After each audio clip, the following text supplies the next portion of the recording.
Okay, YouTube, it's me, King Nazru, again with another Rosario Vampire chapter review. This time it's Chapter 7.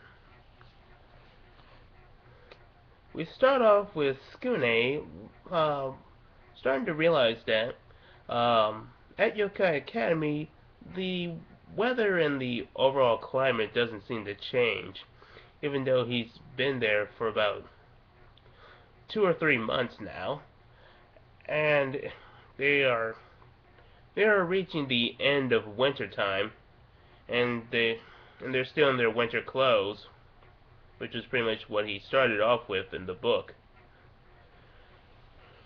And he's starting to realize that this truly is uh, another world, or so to speak. And this is all happening because of Yokai Academy is protected by this magical barrier, so it's not affected by weather. And I'm sensing that this will probably uh, play a role in the upcoming events.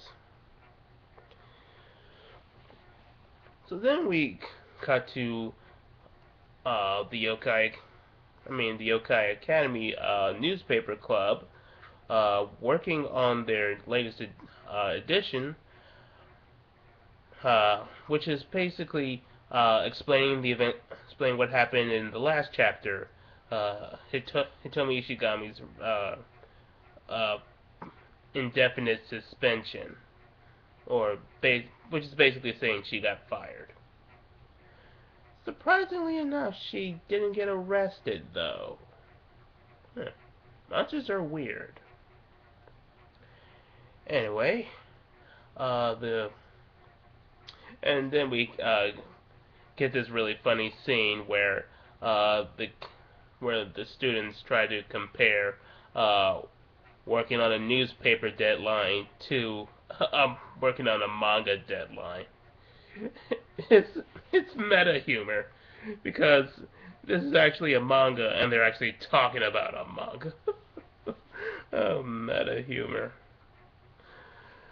And then we catch that Kurumu is once again trying to uh, bond with Skune during the club session, and she has made it apparent that she is aware that Mocha tried to use Skune's birthday as a way to get closer to him, and says she's not having any of that, and that the only one who's going to be with Skune is her. So we can already tell that this is a, this chapter is going to be focusing on Kurumu, and thank God, thank God we're finally focusing on Kurumu. That she's actually going to do something. Because basically all she's pretty much done was just make sure that Mocha didn't seal her relationship with Skune. Okay. So, uh, the head teacher, their home teacher, Miss Nekoname, uh, pops in and says that Kurumu has a letter. And the letter is some pretty shocking stuff. It says it's from her beloved Nagare and contains photos of her naked. As much as I love Kurumu, there's some limits to what you can do with that. So apparently Kurumu has a stalker, and the apparently Nagare wants her to meet him by Monster Tree. Yeah, get it? Or he'll reveal more of these pictures to the whole school. And so Kurumu decides to make an excuse, saying that she can't, that she has to go do something and she'll be back as soon as possible, despite the others saying that they need to work on the newspaper. And so when Kurumu meets Nagare by Monster Tree, and it turns out Nagare is this kind of geeky photographer with that's really slimy. He is, and he says that he's been waiting for Kurumu for a long time, and apparently Kurumu made a promise to Nagare that if he could get some beautiful pictures of her, so she could use it to back in her plan to upstage Mocha and seduce all the men into being her slave, she will go on a date with him. Feel free to do that, because, yeah, that was a really stupid plan. So, Kurumu, realizing that this has backfired, she feels that she has no choice but to go out with him. And the others starting to realize that Kurumu is probably not going to be back soon, and Mocha even going so far as to wonder if if Kurumu actually cares about them or the club in general. And Yukari makes it point out that they don't need Kurumu because she's, as she described, pretty useless. And as Scooby points out, that Yukari can be pretty blunt. So yeah, there's that. And we cut back to Kurumu, and Nagare has Kurumu putting on different dresses so he could take more pictures of her. And when and much to Kurumu's burden, this continues to go on for quite a bit. And when Kurumu finally gets back, the club has just ended, and in her eyes, she thinks her club members are pissed at her because she didn't arrive in time enough for them to finish their editorial. But it turns out they're not really mad; they're just slightly disappointed. But they said that they'll finish it tomorrow. And this leaves Kurumu to actually feel grief about what she did. And she takes a moment to realize her actions have not paid off well, and says that she's been pretty selfish and stuck up when she was first started out at this school, and she's no longer like that now that she has Skune, Mocha, and Yukari as friends. So this is a really good moment of character development, which just really shows how much she's changed from the shallow and selfish person she was. Unfortunately, this moment of character development is cut off because Nagare wants a second date. And he says, this time, now that I got new pictures of you, you have no choice but to do that. And Kurumu tells him to get out, but he says she better show up tomorrow for their second date or else. And when she leaves, Nagare decides to come back and finds out about the Hitomi Ishigami paper and decides to take that away as blackmail.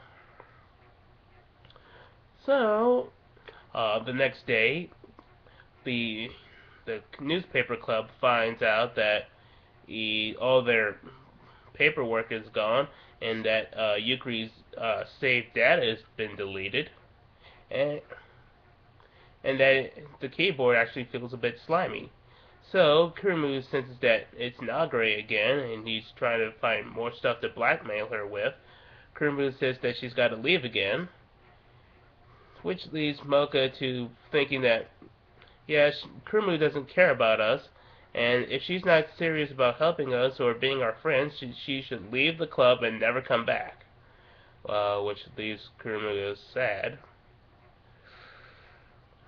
So, she returns to the monster tree to meet up with Nagare, and Nagare says that the newspaper they printed out was pretty much childish and crap, and that she should spend more time with him, and that he'll take better pictures of her. But Kurumu won't tolerate that because this was a paper done by her and Skune and her friends, and if he doesn't return it to her, she'll never forgive him, and they'll have a conflict. Unfortunately, Nagare says that, you know what? I don't have to put up with this crap. I don't have to resort to this. I'm a monster too. I can force you to do what I want. So Nagare decides to play dirty and fight Kurumu to make him her. I mean, make her him. I mean, to make her his girlfriend. So Kurumu tries to use her usual tactics, but it turns out that she can't. That she's been sort of paralyzed because uh, her muscles are starting to become numb due to Nagare emitting poison gas. Then we cut to uh, Skune saying that he's going after Kurumu, and despite Mocha's pleas to just forget about Kurumu, he says he doesn't want to, and this leads Mocha to questioning whether they have gotten closer since his birthday. But but Skune says that it's not that. It's that this was a paper they all made together, and without Kurumu, just showing it off would just make it feel incomplete. Then Yukari finds out that Kurumu received a blackmail letter from Nagare, and now everybody knows what's happening with Kurumu. Then we cut back to Kurumu fighting Nagare and trying to hold him off, and it turns out that Nagare is called this monster a mad slug, which is pretty much a half slug, half human thing, and it looks pretty sick. It's pretty disgusting. Uh, you'll have to read the chapter to see what I'm talking about, but brace yourself. Kurumu tries to hide in the shack, but one of Nagare's abilities is that he's able to slip through any crack or uh, door, uh, which allows him to capture anybody's secrets. And that's how he was able to spy on Kurumu and any other girl. Then Mocha and Skune come to the rescue. Mocha says that she understands why Kurumu has been acting the way she was recently, and she says that she's sorry and she thought that she was only joined the club because she still hated Mocha and she only wanted Skune, but she realizes that Kurumu is in fact a true friend. Then Nagare targets Mocha and Skune and says that now that Mocha's here, he can have two girls to himself. And then he emits his poison gas to paralyze them, and starts to grope Mocha. Fortunately, Kurumu has suddenly really got pissed, and she stares Nagare in the eyes, and suddenly the entire woods, the literal woods, trees and all, starts attacking Nagare. And he's completely scared out of his wits, and this allows Kurumu to strike right Nagare in the gut with her claws. And this stuns Mocha, who speaks from the rosary, that Kurumu's rage has unlocked her advanced illusionary powers. So everything they saw was an illusion. But the striking thing about that is that this is supposed to be a very rare power and only be unlocked by much older and more powerful succubi. So and they said this is not even its full potential, that eventually she can actually make her illusions become real.